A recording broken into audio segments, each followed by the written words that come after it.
Hello and welcome to On the Rocks, a BRTFC Supporters Club podcast where we discuss all things BRTFC, and I'm your host, Liam Goodley. This broadcast and our media team are proudly sponsored by Mitchell's Travel. Mitchell's Travel, not just travel. Book a tailor-made holiday for you and your family with Mitchell's Travel today. Call them on 01243 939 555 or visit their website at themitchells.notjusttravel.com for the latest offers for all. Be sure to quote Rocks 1883 to help the football club in the same process. As your personal travel experts and our official travel partners, be sure to let their friendly team know your needs from your holiday today. Mitchell's Travel is the proud sponsor of On the Rocks. Today on the show, I'm joined by another former Rocks player. He has also represented Horsham YMCA, Moneyfields, Pagham, Petersfield Town and Horsham, but he's now in the defensive line at Horndean. Welcome to the one and only Sackers himself, Dan Sackman. Thanks for joining me, Dan. How are you? No worries, Liam. How you doing? Okay. Yeah, all very good. It's all going well for you at Horndean at the moment? Yeah, all very well. We just started pre-season about 2 weeks ago. So, the older I get, the less I enjoy them. But, obviously at the moment, just glad to be back out and playing football and seeing people and getting back to some sort of normality. So I'll take what I can get at the moment. Very bizarre times indeed. And you're now back training as normal again? Yeah, we're back. I think the league's earmarked to start for about the 5th of September. So all being well, we'll start pre-season friendlies next week. And then so hopefully it'll start ramping up pretty quickly towards the beginning of the season now. I know Birm's Fitness, which is David Birmingham, is heavily involved in the training with the team there. And how's that all going?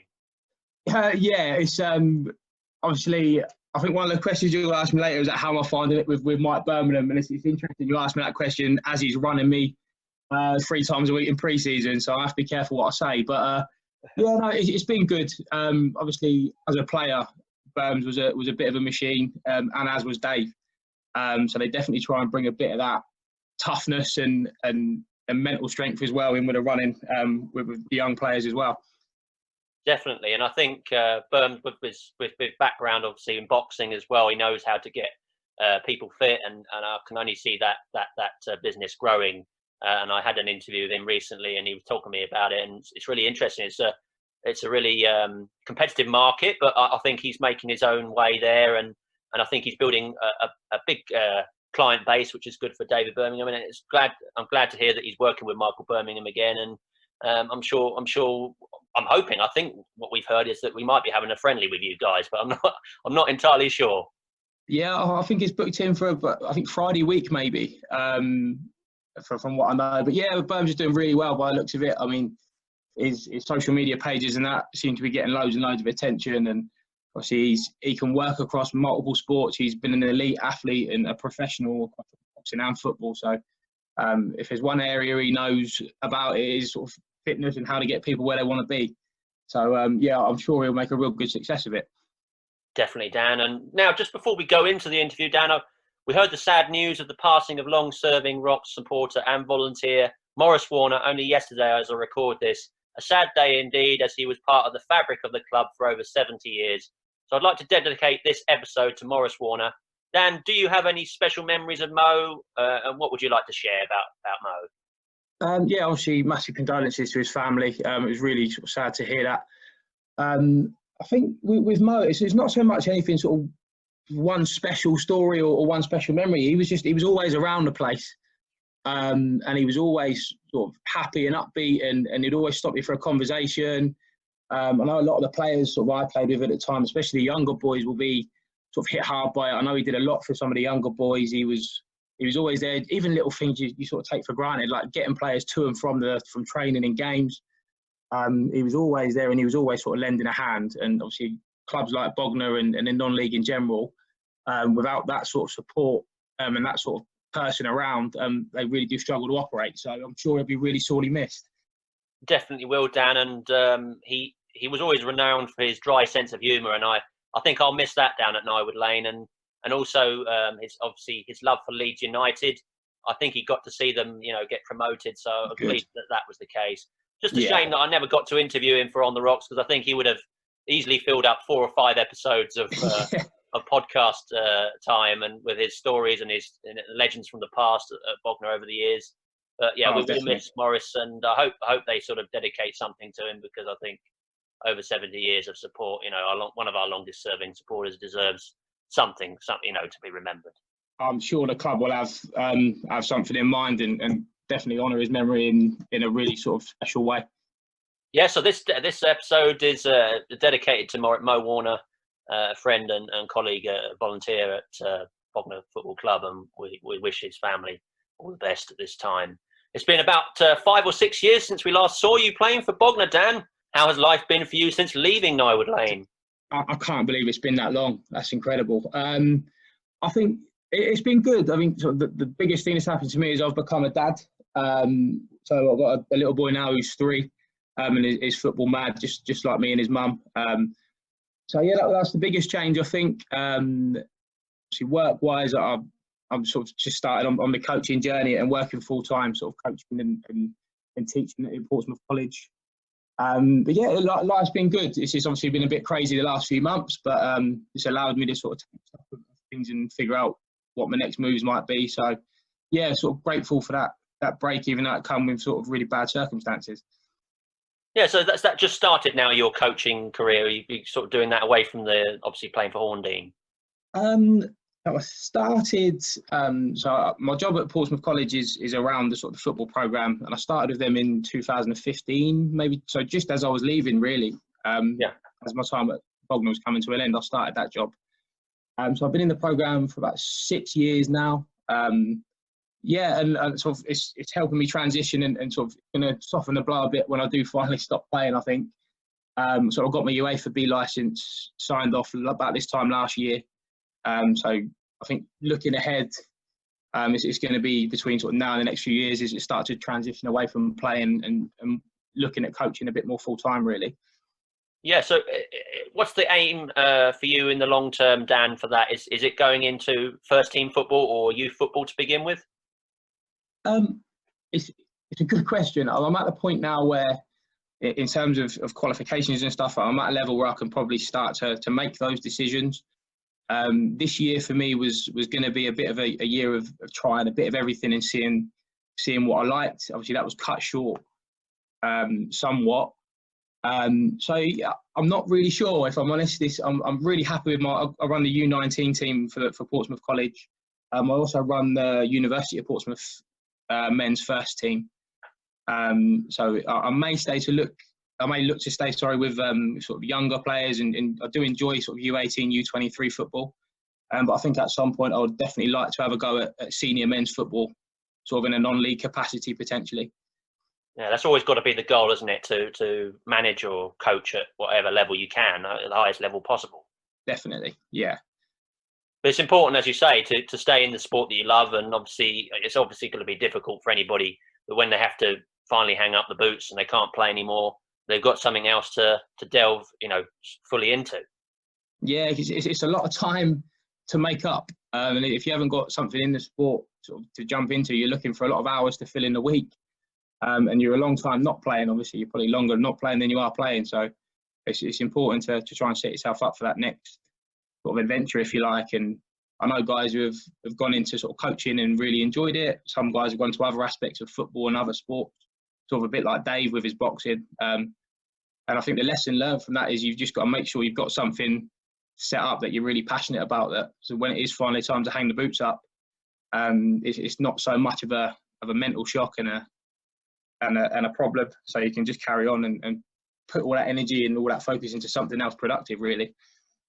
Yeah, definitely, Dan. It sounds like you know exactly where you're heading. And I'm just interested to know, Dan, how did life as a footballer start out for you as a junior? And when did you know football was what you wanted to pursue? Well, I think if you speak to my parents, as soon as I could walk, I was kicking balls around, like probably most kids in this country at my age. And as a junior, it was Sunday League football until about 14, and I went to Southampton. I was on trial there for a little while, quite a while actually, about 3 months. I ended up at Saints. Got released, wasn't quick enough, wasn't good enough on the ball. Story of my career. Then I ended up at Bournemouth for about 2.5 years, and then when it came to the decision to either get a scholarship or not, I got released then. And then junior football for me ended at the under-18s at Crawley. So I went from Bournemouth over to Crawley, and then did, I think, a year in the U18s there. Before that got disbanded. It was when they had a lot of sort of financial trouble. And then after that was obviously then I found myself at Bognor for a year or so, and then went off to America after that. Yeah, that was something I was wanting to tie up with you. Obviously, the time scale of things happening. As I'm really interested to know about your early careers. It appears that you were very successful early in with your football. During high school, you were captain of the Hampshire county team from 2004 to 2007. It says, and during this time was a joint winner of the National Cup. Also during this time, you would be named Hampshire Schools Sports Federation's Outstanding Footballer of the Year in 2004-05, and also Sussex County team captain in 2005-06. So many impressive accolades at such a young age. How was this time for you during high school? Some would say I've peaked way too early in my career there. I think by the time I was 16, I was done. Yeah, it was great. All I remember really from sort of that time in high school, and it was real football focused. Obviously, I was training with Bournemouth 2 or 3 times a week, and living in Portsmouth, that was a good amount of travelling. Plus the games you played on the Saturdays and Sundays were a long way away. Obviously, probably a good time to sort of publicly thank my dad, I guess, for all the miles he's put into all the cars over the years and getting me to and from places. Yeah. Yeah, and then I was with Hampshire. We got to the national final, which we played at the Reebok Stadium when we was under 16, and we drew 2-2. And obviously at the time they didn't have penalties. It was you shared it if it was after extra time. I actually scored the equaliser in injury time in the second half of extra time. I think it was probably my only goal of the season. But that was a really, really good memory. And then I went to college in Chichester. And at the time, obviously, Dabba Kilpatrick was involved with Sussex football. Of course, so yeah. So I ended up playing for Dabba at Sussex instead of Hampshire because I was going to college in Sussex. And then, yeah, again, a really, really good team there. I think we challenged sort of nationally. We were getting to quarters and semi-finals quite a lot of the time. But never managed to get any silverware, but it was a really, really good time and some really good football played. Yeah, great experience for you. And so I see also that you spent 2 years in the US on a football scholarship at Florida's Stetson University between 2007 and 2009. How was this time for you? It seems that this was a great time for your growth as a player. It was amazing. Yeah, I actually spent 4 years out there. So I did a 4-year degree, living in Central Florida, so sort of an hour and a half roughly away from Orlando, quite near the beach. So for a young 18-year-old lad who's lived in Lee Park his whole life, going to live out there was something else for sure. In terms of the football, you got looked after so well. When it comes to sort of looking at professionalism, we were sort of, your meals were taken care of. You had all the physio and the help in the gym you needed. All the facilities were first class. It was a really, really I was really fortunate, really lucky to have that experience and to do it and get a scholarship and get a degree out of it was really, really important. And it's one of those things you look back on now and sort of you're really grateful for. At the time, as an 18-year-old lad, you probably take it a bit for granted. But that's one thing I'll try and, with my guys now who are roughly the same age and looking at what they're going to do next with football. It's what can you get out of it in terms of life experience and value, rather than just the football stuff. And for me, obviously, going and having that experience of living abroad in a place like Florida for 4 years was something I'll probably treasure forever. Definitely, Dan. And did this mean that the whole family had to move out there, or was it just yourself? No, they it's just me. They made sure they came and visited as often as possible. Yeah. Not that I saw them much when they were here. It was, well, we'll go see Dan for 20 minutes and then we'll go to Disneyland. Yeah. But yeah, they came back and forth as much as they can and supported me while I was out there. So it was nice for them, I think, to be able to come out and see me. And when they did it was great to hook up with them. And because obviously at the time, the first couple of years, I came home in the summer. But my last 2 years I didn't. So I was only really home at Christmas. So it's obviously quite a long time to go without seeing your family. And so I did definitely appreciate when they were able to come out and see me. Definitely, Dan. And it seems to me that the USA is all about apprenticeships and scholarships and creating opportunities, particularly in sports. Was this apparent to you at the time whilst there? You had the MLS, and then there was a league below it called the USL. And that was about it. And I went to the national combine at the USL and to see if I could sort of get a team to pick me up. And then that didn't quite work out. So in terms of opportunities in soccer or football out there at the time, there wasn't a load. But now, if you look at it, the pyramid's grown so much. There are sort of 3 or 4 more leagues that can support lads to play. Maybe not professionally in the way we know it in terms of earning a load of money, but they can be out there and be playing full time. And there's a lot more opportunity for that now than there was when I was around. But obviously with the other sports, it's about their 6th or 7th biggest sport. So if you're looking at your baseballs and your basketballs and things like that, it's on another level they are compared to the football out there. Yeah, what amazes me is the amount of research that they do on stats and figures. But what games do stand out for you whilst playing for the Hatters in the US? I think the biggest one for me was the one year we won our conference. So out there, you play in a league, and then it goes to sort of a knockout stage, depending on where you finished in your league. If you come through that, you go into the national, I think the last 64. And the year I was there, we managed that once in my 3rd year. And we played University of Southern Florida, which was a Tampa-based school, about 2 hours away. It was sort of nationally ranked. And we got beat in the end. We got beat 2-1. We went 1-0 up. And I've never heard noise like it. I think they took sort of 4 or 5 busloads of students from our university. They were all there, and the atmosphere out there with any sort of sport really is electric. But that national final, you couldn't hear yourself think. And I think that was probably my biggest memory from that game. It's a shame we didn't go on to win that game and go a bit further, but that was a brilliant memory for sure. Yeah, it sounds like brilliant memories. They certainly are. In my research, Dan, I found that the website on the I think the Hatters official website goes into detail about your stats from 2007 to 2009. I was really thankful for that. But do you think that the scholarship in Florida helped you to get opportunities back in England again? I think from a football perspective, probably not. I think when I came back from America, from a football perspective, it was pretty much business as usual. I spent a couple of years sort of at Pagham and then Moneyfields and then back at Bognor. I think definitely from outside of football, if you're looking sort of from a life experience and an employability sort of perspective, then obviously I had my degree, which I wasn't sure if I was going to go to university here. So obviously I managed to get the degree. And then just in terms of sort of life skills, sort of living on your own and being able to talk to different types of people and even down to sort of thinking about what you're going to do next and having a clear idea and a clear plan. I think it definitely helped in those areas of my life. So maybe not so much the football side, but definitely in other areas as well. Yeah, I see that. I think it was during the early part of your spell with Bognor. I see on YouTube that you drilled a homer penalty in the shootout for Bognor at Worthing in the Sussex Senior Cup semi-final match, which I believe was 2007. Can you remember that game? I can, yeah. I remember it really well. I think that might have been my first senior appearance. It was at Woodside Road before they had 3G down against Brighton. And I remember getting brought on with about 10 minutes left. It couldn't have been any time. As I think Brighton might have even been winning 2-1, maybe 1-0. But I think the game was pretty much over and I got thrown on as a bit of experience.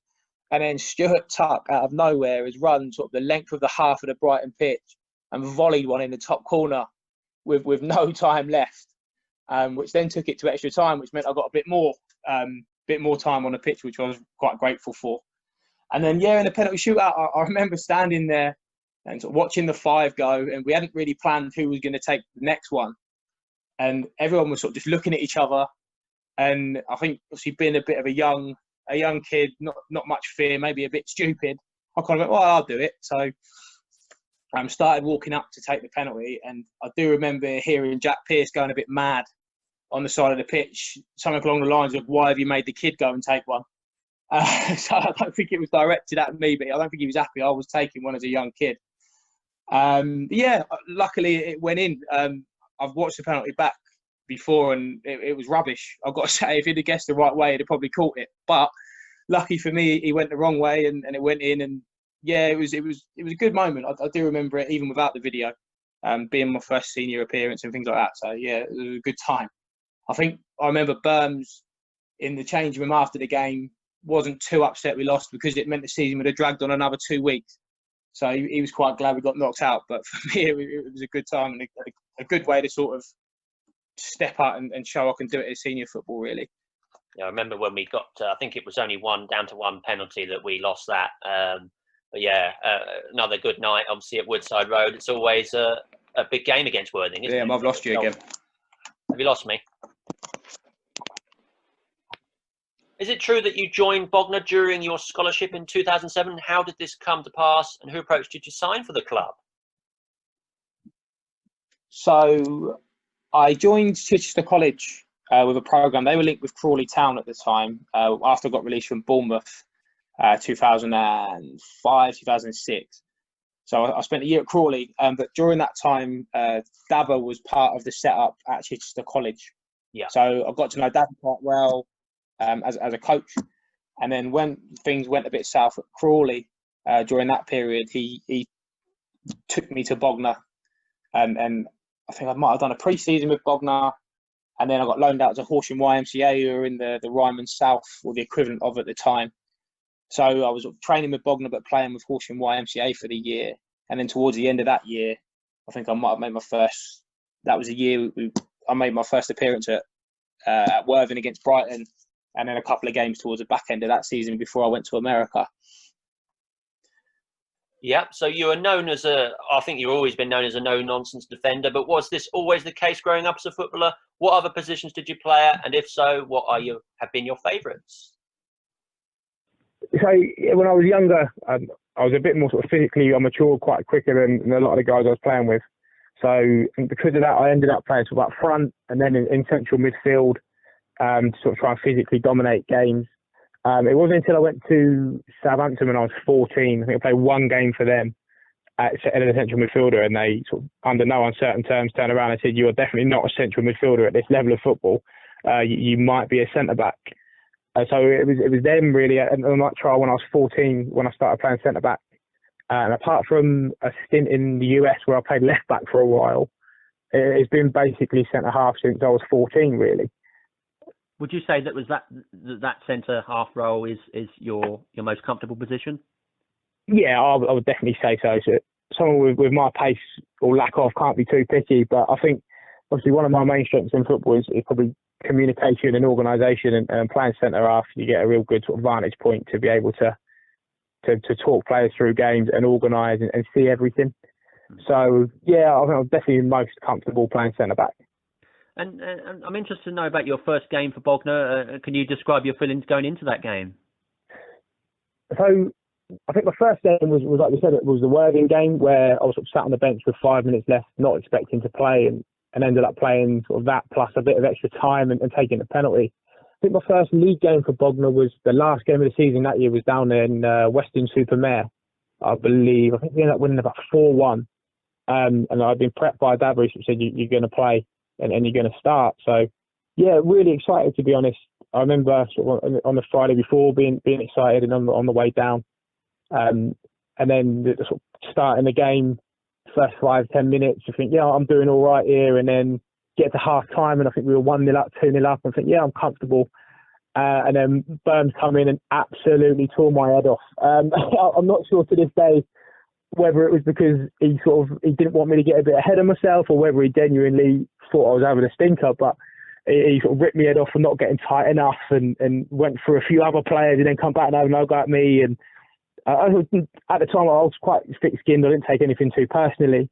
I think he was doing it to try and help me. I think the second half I actually had a much better game, and I was tighter to the striker and did play better. So, but I will never forget my first ever Burnley pasting, and that was it. I've had a couple since, obviously playing with him now, but yeah, you never forget your first, as they say. But yeah, it was a really, really good day. I think we ended up winning sort of 4-1, and last game of the season, it was a real good, feel-good place, and the trip home was a good laugh as well. Yeah, it's always better when you come from a long distance, go travel a long way to get a win. It's even better feeling sometimes away games to win. Yeah, definitely. Yeah. The trips home are always much shorter and much more fun when you've won. Yeah, definitely. Do you and talking of winning and performing and on the pitch, do you ever get nervous before a kickoff, or are you relatively confident? You know, I get a lot more nervous now as sort of a young coach than I've ever done as a player. As a player, I took it in my stride a little bit, and obviously I had a job to do, and I could focus on that. And yeah, I never really got nervous as a player, or I say I'm speaking in the past tense. I don't really, especially now, sort of playing as many games as I've done throughout the sort of last 15, 16 years. You don't really tend to get nervous anymore. But yeah, I find as a coach now, I don't know if it's because you're nervous for the players almost, and you're trying to protect them, especially my young guys. But yeah, I do find myself getting a bit more nervous, or especially the feelings of it, watching my guys now. I remember sort of yesterday, for example, one of my lads who used to be in my program, Jordan and Garlow, who's currently at Weymouth, they won their Conference South playoff final yesterday. Wow. And I remember being really nervous watching that, and I'm thinking, well, I don't know why I'm nervous. I'm hundreds of miles away, but I think I definitely get more nervous watching the guys than I ever have as a player myself. Well, that's interesting. So it sounds like you're made for coaching, and what you put into the players as a coach is going to be worth more while to you than perhaps the playing side. Yeah, potentially. You definitely get a real sort of feeling of satisfaction and achievement when the guys do well. It's definitely something I think I'm going to continue doing and developing myself in that area, so I can hopefully keep either pushing myself higher or being able to push the players I come across higher. Yeah, it's something I'm really passionate about. Definitely. And when you look back at your time with Bognor, what are the favourite memories from your time with the Rocks? In terms of single games, there's two that stick out in my mind from that sort of 2-year period where I was there most recently. And I think the first one was Maidstone away, when we needed to win just to secure a playoff place. Because you might have been a bank holiday weekend, and it was down at Maidstone in their relatively new ground at the time, and it was absolutely rocking. Pardon the pun. It was really loud, and a lot of Bognor fans had made the journey, I think, for the weekend. And it was noisy and a really, really good atmosphere. And we ended up winning 1-0. I think Sammy Igo might have scored the winner. I wasn't expecting to play, but I think Stewie Axton might have got injured in the warm-up, so I ended up playing 90 minutes and having a half-decent game.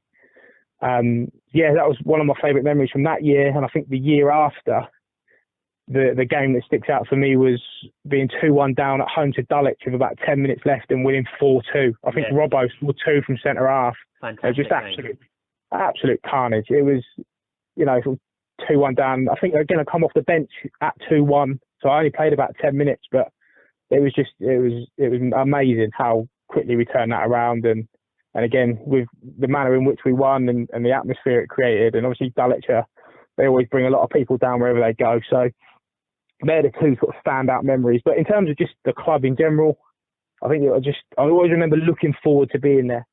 It's got a lot to do with the coaches I was playing under and the players you're playing with. One of my coaches years ago said you'll forget games, you forget details, but you never forget the people you play with. And I think that's definitely the most true of my time at Bognor. It was a great set of lads, all wanted to work hard and push each other. But at the same time, we sort of really looked after each other, and the dressing room was fantastic. So I think it was just the sort of daily ins and outs of it is what I love most about it. Yeah, the overall experience rather than a particular game or a standout moment. Yeah. Mainly the whole experience of being with the side. Definitely, and you take that. It's another thing you do take for granted until you don't have it anymore. And I've played at a lot of clubs, and I've played at a lot of good clubs with similar atmospheres, but there isn't really many places I've been like Bognor. No. In your opinion, Dan, who is the best player you've played with and against in your career so far, and why? Oh, that's a tough one. I'm going to annoy some people. I think best, I'll keep it, otherwise I'll be here all day, but I think in terms of Bognor players I've played with, it's hard. I know he's a manager now, and I'm not trying to get a start in my first game, but I think Burns, it's hard to look past that. He could control a game without leaving the centre circle. He spent most of the time talking to the ref 10 yards away, but was in total control of the game. And so his quality was always there. Obviously, I was lucky to play with Jason Pryor as well. We grew up together playing schoolboy football when he was sort of 16, 17, central midfielder. And then the next time I came across him was when he was scoring goals for fun at Bognor. And as a centre-back, it was easy because obviously the Bognor way you like to play out, it's not always possible. And if you couldn't play out, you just put it anywhere near him and the ball would stick and you'd be out of trouble. And just the way he could sort of, again, dominate a back four and finish was really, really good to watch.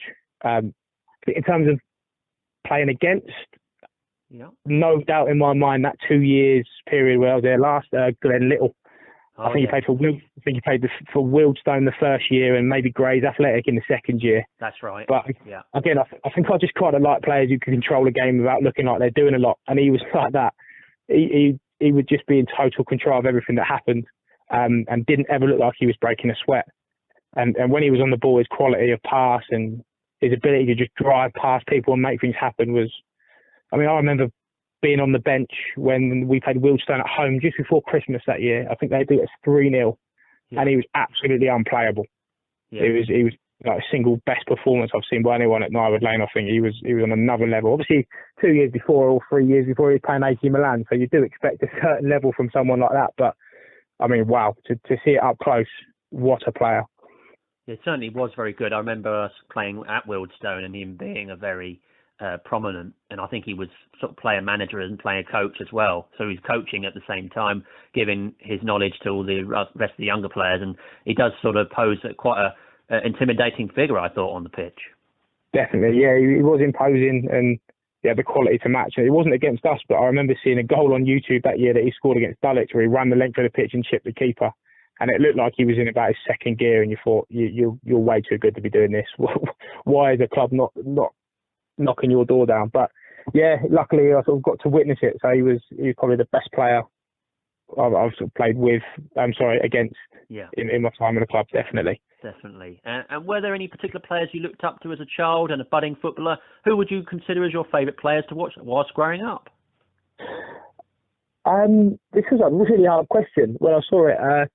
I think when I really started to take interest in football on the telly and things, it was maybe late 90s. So you had sort of Michael Owens and people like that were breaking through. Yeah. It's kind of harder to centre back. I think I've never really looked up to another centre half because you're always looking at the more exciting players. Yeah. But obviously you had the likes of when Rio and Vidic were a pair at Man United and how solid they were and how steady they were. They were really good to watch. And then going into that sort of golden generation of the early 2000s with your Scholes and your Beckhams and your Lampards and your Gerrards. Again, it's a travesty. They never won anything, but they were the sort of players you look to, the more exciting players. And I think the older I've got, I look for players who are nothing like what I was like as a player. So I tend to be drawn more towards dribblers and people who can do something a little bit special. Yeah. They tend to be the players that I watch now and think, wow, that was what really catch my eye. Well, that's good to know, Dan. And what would you say has been your biggest achievement so far in football? For the amount of years I've played, I haven't won a lot. So it was a difficult one. I haven't got much silverware to brag about. But I think for me, the biggest achievement was that year. We've already spoke about it, but the year we won our sort of conference and went on to won our championship in the States. Yeah. They make a big deal of you. If you win anything out there, they love a winner, the Americans. And we got sort of paraded at a baseball game, and I've got a massive Larry championship ring instead of a trophy to show off. But that whole, it's fantastic. And I think that roller coaster, because over there your season's really short and really intense. I think your first game's August, and our last game that year was the first week in November. And you play sort of 21 games, so it's really short and really intense. So you're living in the back pocket of your teammates all the time. You're on the road travelling. You can sort of go away for 3-4 days at a time and play a couple of games and then come home due to the size of the country. So that whole season and then getting to the nationals and everything that surrounds that was probably my biggest achievement personally in football, definitely. Yeah, and obviously in the US it's all about winning or losing, isn't it? There's no draws. They don't like to have draws. It's all about winning or losing. Yeah, you're not allowed to draw. Even their sort of the league games, if you draw in after 90 minutes, you played golden goal, 10-minute periods of extra time, and only then would they begrudgingly sort of accept a draw. Yeah. But yeah, they didn't like it. We probably drew, while I was out there, we probably drew 3 games in 4 years because they just do not. They can't have it. Any sport, you win or you lose. Yeah. You've got to respect that a little bit. It's not bad. Yeah, I kind of agree with it in a way. But I'm interested to know, Dan, do you have time to follow any other sports? And if so, what are your favourite sports other than football, and why? Yeah, I think from a time out there in America, they're very much a multi-sport culture, and a lot of guys a lot of the Americans who played football on the university team were also really good sort of either basketball players or baseball players. So while I was out there, I definitely sampled a few. For me, the biggest one I like, I'm a bit of a fair weather NFL supporter. Okay. So I don't mind watching NFL, and then if it's live, ice hockey is probably my favourite. Yeah. Because of just how quick it is and how physical. And I was in Boston not long ago and got to watch the Bruins play, and that sparked my interest in that, definitely. Would you say in the NFL, who would you say you followed in the American football? So me and my brother, when we started watching it when we were much younger, started following the Cincinnati Bengals just because they had the coolest kits. Yeah. Really, and they're the coolest helmets. So we kind of stuck with them, and yeah, which is really a bad decision because they're pretty terrible most years. But yeah, we sort of begrudgingly watched them. Obviously, I wasn't living too far from Jacksonville, so keep an eye on the Jaguars every now and then. But again, a team that's not done great in recent years, so I tend to pick the underdogs when it comes to things like that. Yeah, I have to admit, I don't really follow American sports, but I think if I was to follow, it'd probably be baseball. But I've never really looked into it. We don't really see much of it on TV here. I mean, they started to put more at Wembley, I believe, and things on TV more, particularly American football, I think, more than they have any of the other sports. But I think you only see sort of basketball, sort of mainly Olympics, don't you, nowadays? It's not really a sport that England has really sort of covered. No, it's got a following here, I think, but not much of one. And American football the same. Obviously, I do some work with the university, and they've got a really big American football team who play in a national league. But there's not a lot really from that. And baseball, I could never get my head around baseball. It lasts forever. Yeah. And it just goes on and on. So usually you'd go and watch the first sort of 3 innings and then go find something else to do because you'd have wasted your whole day. But yeah, I think the sports over there, they're kind of, if you go and you're there live, it's more about the events and what's happening around the sport. The sport is happening, but it's almost like a day out. There's other entertainment stuff going on. Probably a bit like when you go to the cricket here, really, where you know you're going to be there all day. So it's what else can you find to keep yourself entertained if the game's no good? Yeah, definitely. And when you look back at your time with Bogner, Dan, who would you say were the biggest jokers in the dressing room, in your opinion? Cool. He's still there now. Harvey White was a good laugh. He's captain now. Yeah, good old laugh. I was in a car sort of group with him and Craig Robson. So yeah, we did have a good laugh with those two. Obviously, I was in there with sort of Terry Dodd as well. He was a laugh. Yeah. There's a lot of big characters in there, but I say they were big, and there was a lot of sort of good feeling and a lot of joking in the changing room. But when it was time to knuckle down and get serious, they were able to flip that switch as well. Yeah. So, he's one of the most experienced we have now. When you look at the side we have, obviously James Crane is still there. Yeah, Crane is there. We've got 2 players there that are full of it. They've got good experience. They're still relatively young, but they've still got that wealth of experience to hopefully help the younger players along. Yeah, and obviously still following quite a bit, and there is sort of quite a youthful feel to it again now. Yeah, definitely. There's a lot of young blood coming through, which is good, and hopefully they'll sort of enjoy being at the club like I was, and be there a good few years to help them build. Yeah, definitely. And talking to players, Dan, do you stay in touch with any of the past teammates from Bognor? If so, which ones particularly? I think mainly the one I speak to the most is probably Jake Thompson. He was there for a year with me, and we grew up playing football together. And he's currently in training with Horndean at the moment.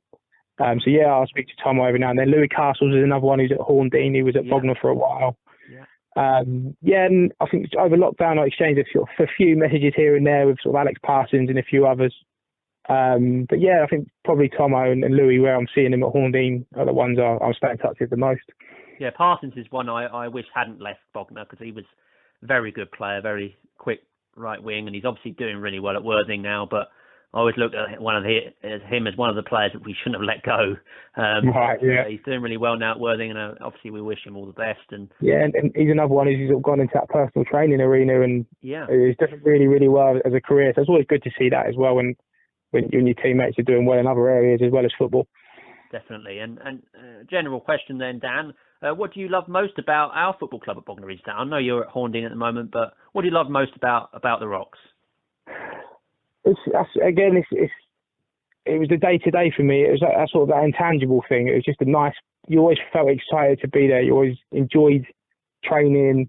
You enjoyed the environment. Obviously, the pitch is on another level to anything in that league. Unless you've gone 3G now, you're not getting a better grass surface.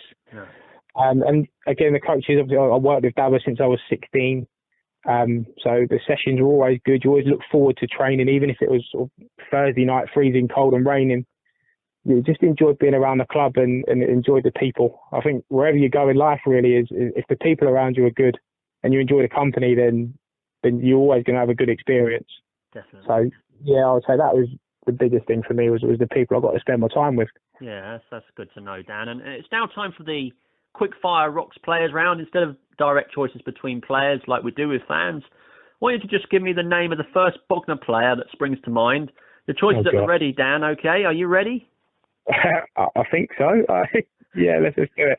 Here we go. Best dressed. Best dressed. Alex Parsons. He was a model. Okay. Most serious. Most serious.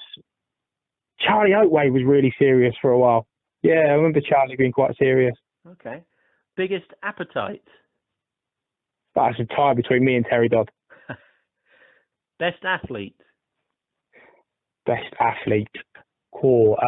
Kane Wills, maybe Aaron Hopkinson if he's not injured all the time. Most scruffy. Most scruffy. Cool. Darryl Wallers, he was a student at the time. Real scruff. Best friend in the dressing room. Friend. Whilst at Bognor. Whilst at Bognor, probably Jake Thompson. Yeah, okay. Probably Thomas. Most reliable. Reliable. Doug Tuck, 100%. Okay. Most skillful. Core. Probably Tucky again, you know? Yeah. Okay. He's the only player who could beat a man without touching the football. Best crosser. Ben Johnson, 100%. Best passer. Tie between Kane Wills and Doug Tuck. Okay. Best hairdo. Best hairdo. I don't tend to remember people's hair. Oh God, that's done me. Craig Robson, he looked after himself. Okay, and best beard.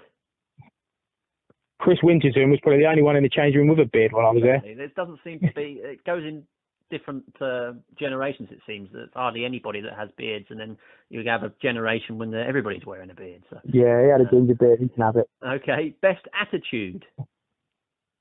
Best attitude again, probably Kane Wills. Okay, biggest bookworm. Bookworm. Darryl Wallers, he was at uni. Okay. Most nervous. Ideally before a game or nervous in disposition. I can't think of anyone who was nervous. I'm going to stitch him out again, but Wallers, he seemed a bit nervous. Because he was young at the time. Darryl, yeah, he was very young. He done well for how young he was. And the next selection are quite generic. Best striker. Jason Pryor. Yeah. Without doubt, yeah. Best midfielder. Tucky. Yeah, Doug Tuck. Best defender. Sorry, best defender, Craig Robson, I'd say. Quite a tie between him and Stewie Axton. Yeah. Maybe Stuart Tuck, but I would say from my recent time, yeah. Go on, Robbo. I've named three enough. Robbo. Best goalkeeper. Grant Smith, when he was on loan from Brighton, was unbelievable. Yeah. That year, we got to the playoffs. Yeah, he was superb. Best coach? Would have to go to Dabba. Yeah. And then the final one, best football mind? Football mind. I'm going to say Burns, because I have to listen to it week in, week out now. So he's sort of drilled it into me that he knows what he's talking about. So yeah, go on, Burn me. Yeah. He'll like that. Yeah, hopefully get me a start. Yeah. You were with the club for the 2013-14 season and racked up 25 appearances for us, according to the wonderful Football Web Pages database, which only goes back that far. Terry Dobb was the top scorer that year for Bognor. How was the season for you in defence?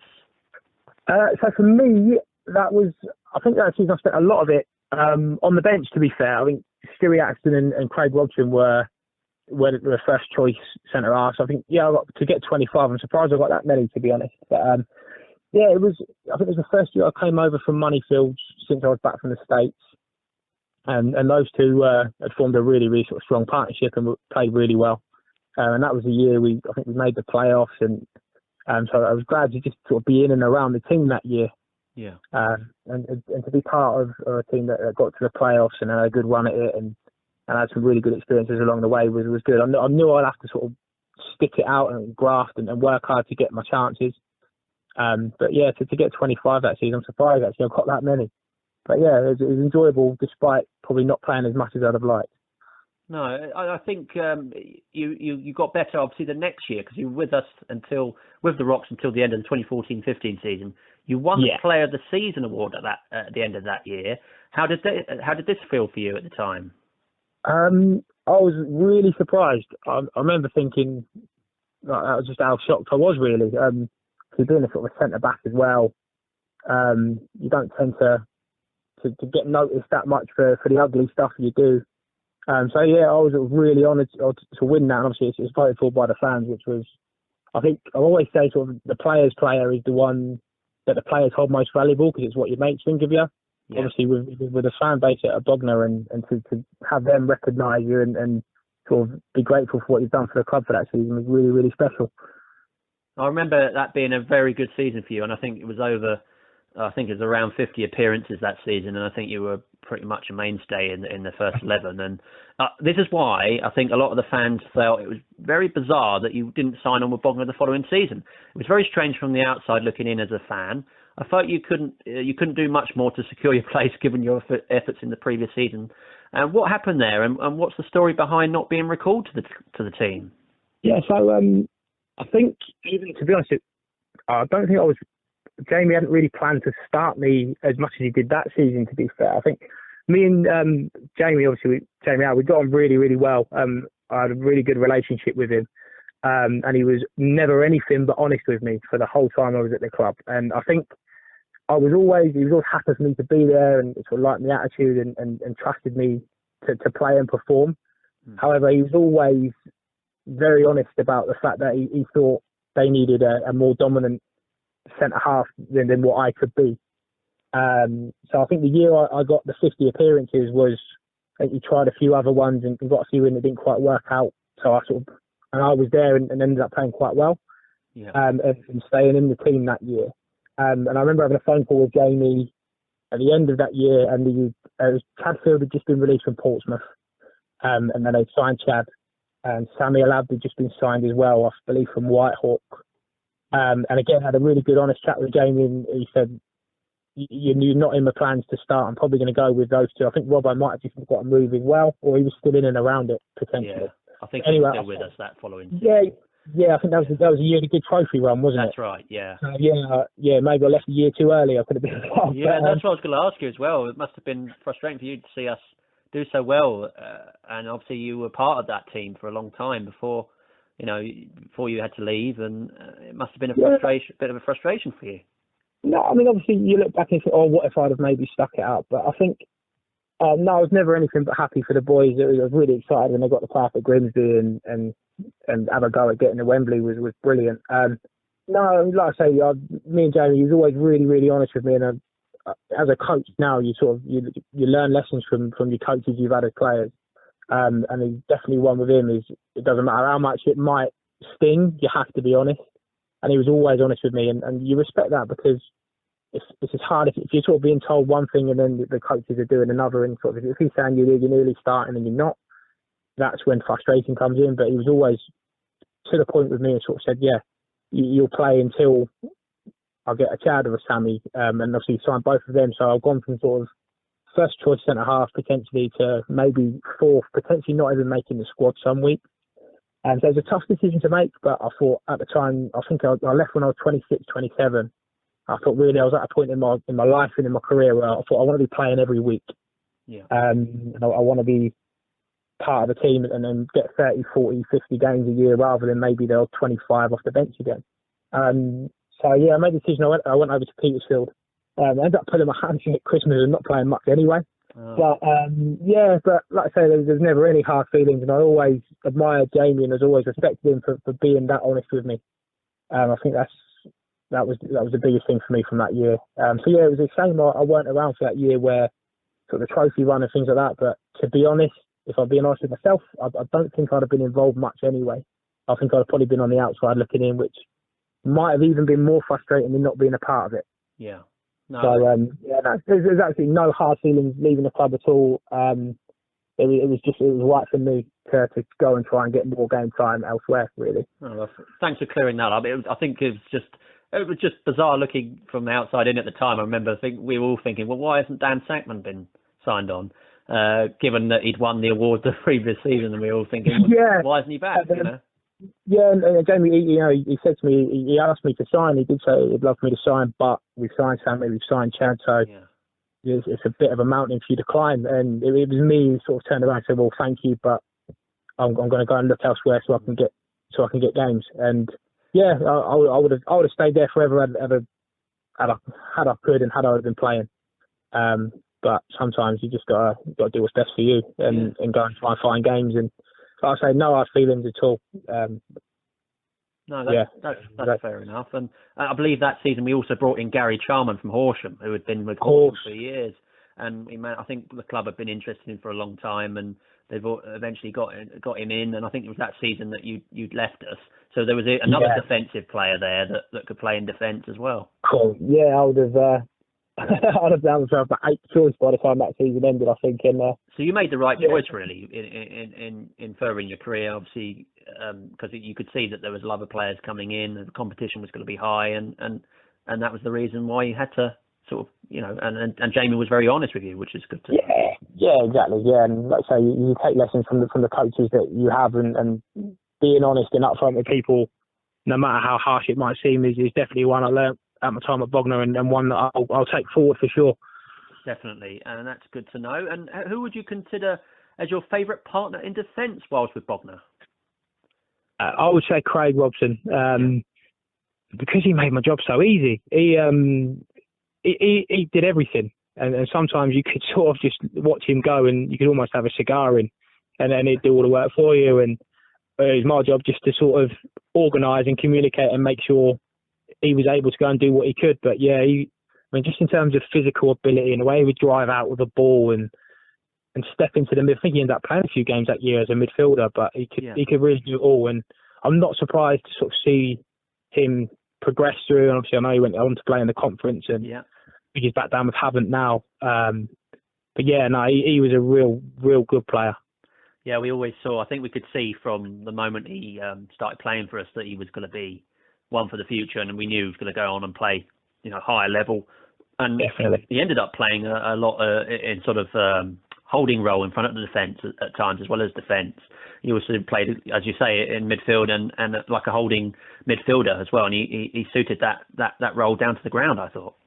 Yeah. He was able to dominate, and he had real good quality on the ball as well. So playing him there, he could dish the ball out and start attacks as well as he could defend, really. Yeah, definitely. And I used to admire your reading of the game, Dan, and tackling and aerial ability. But what would you say are your greatest abilities on the field of play to help the team?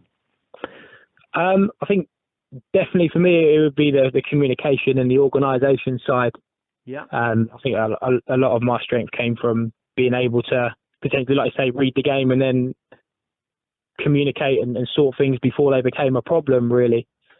I would say that was probably the main thing I brought to Bognor at the time. Again, those 2 years I was there, it was quite a young team. I was only sort of 26, 27, but I was probably one of the older players. So it was quite important that I was able to communicate and organise, especially when we didn't have the ball, because we were all very good with the ball.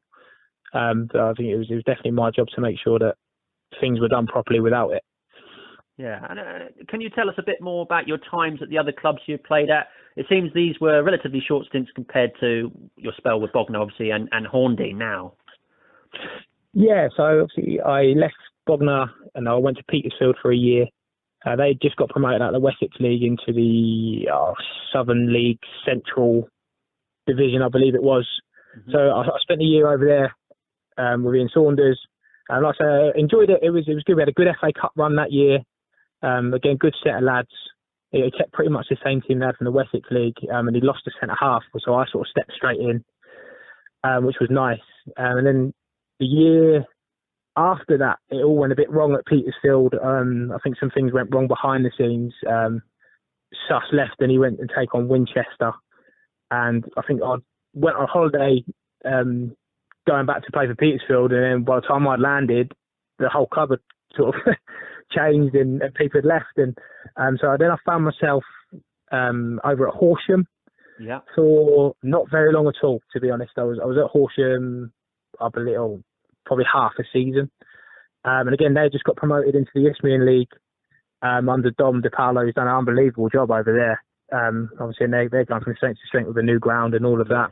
Yeah. And found myself again sort of on the periphery of that. And at the time, my girlfriend was pregnant, and I was travelling sort of over an hour sometimes just for a home game.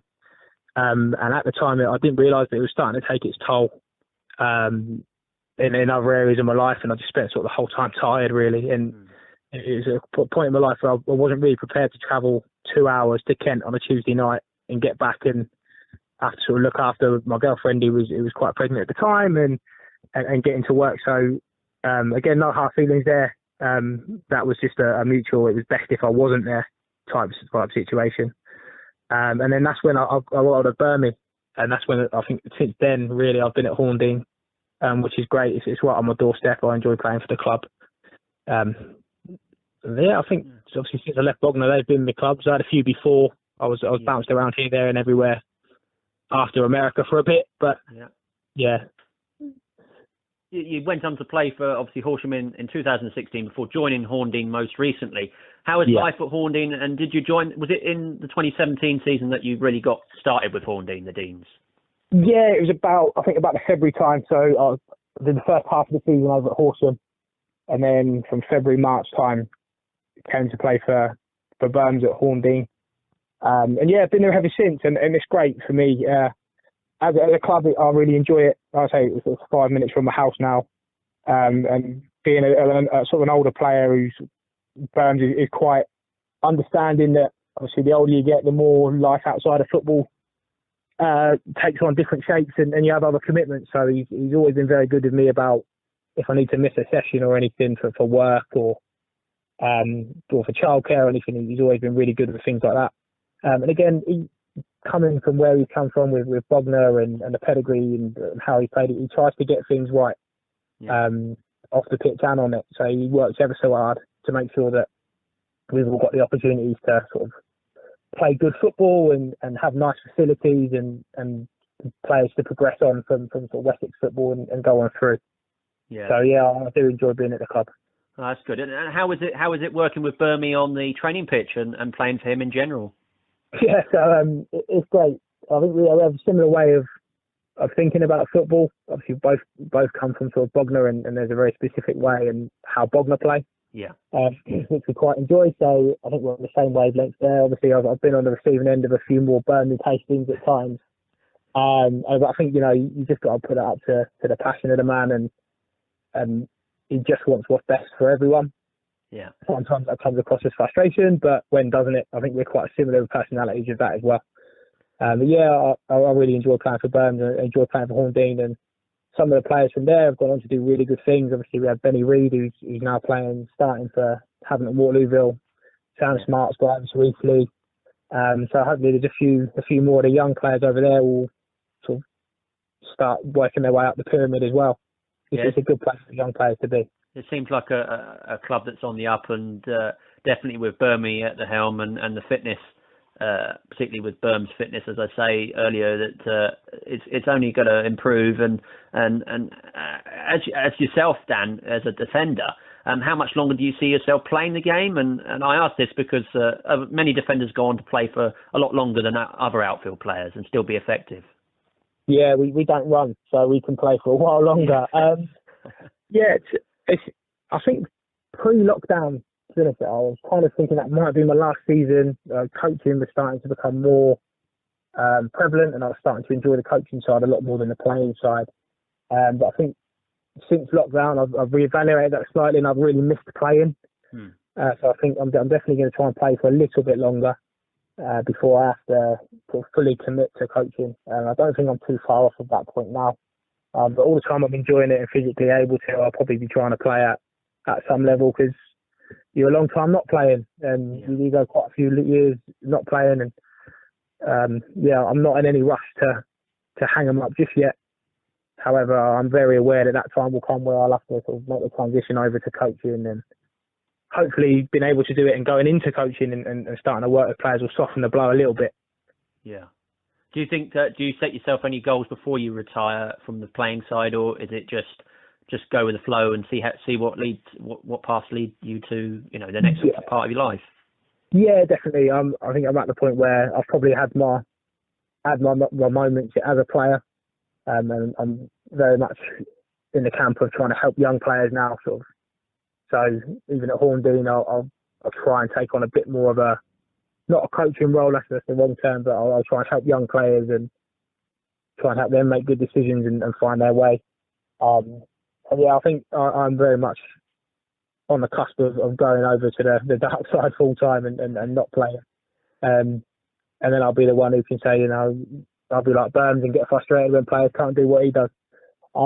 But yeah, it's all part of it, I suppose. And as long as I'm staying in football and I can use football as a vehicle to help people and get them to sort of progress in their careers, I'll be happy, I think. Definitely. That all sounds really positive, Dan. I know a lot of Rocks fans are keen to hear from you and an update and listen to this podcast. So what would be your final message to Bognor fans to end this interview at this time? I think it would be, obviously, thank you for the support and when the time I was at the club, and hopefully you're managing to stay safe and happy and healthy during this time, and hopefully, fingers crossed, it's not going to be too long before we can all get back out to Nywood and see each other and watch a bit of football. Hopefully that's not too far in the future for you all. But yeah, I think that'll be it, just making sure that everyone's staying safe and healthy and well. Yeah, hear on that, Dan. And many thanks for joining me today. I really appreciate you spending the time to tell more fans about you and your career so far. Thank you for all the efforts over the years in defence for Bognor. I know I speak for all the fans and wish you well in the coming campaign at Horndean. We truly are following what Sackers is up to down the road in Hampshire. It would be great to catch up again soon to talk more about you and maybe involve fans' questions in the future. How does that sound for you? Yeah, it sounds great. Yeah, thanks a lot for having me on. That's great, Dan. And again, a big thanks to former Rocks defender Dan Sackman for being my guest today. And getting the chance to chat with him was great fun for me, and I appreciate him taking the time. Dan Sackman is continuing his football career at Horndean FC and is doing great there, and I know Rocks fans follow him from afar. If you would like to get your say in an upcoming episode of On the Rocks, then please contact me on Twitter at Liam Goodley. Again, visit our media and travel partners, Mitchell's Travel, at themitchells.notjusttravel.com, or call 01243 939 555 to find out more about their services today. And don't forget to quote Rocks 1883 whilst getting a great deal. This has been an On the Rocks podcast production, brought to you by the BRTFC Supporters Club. Thanks for listening. Stay safe. Up the Rocks.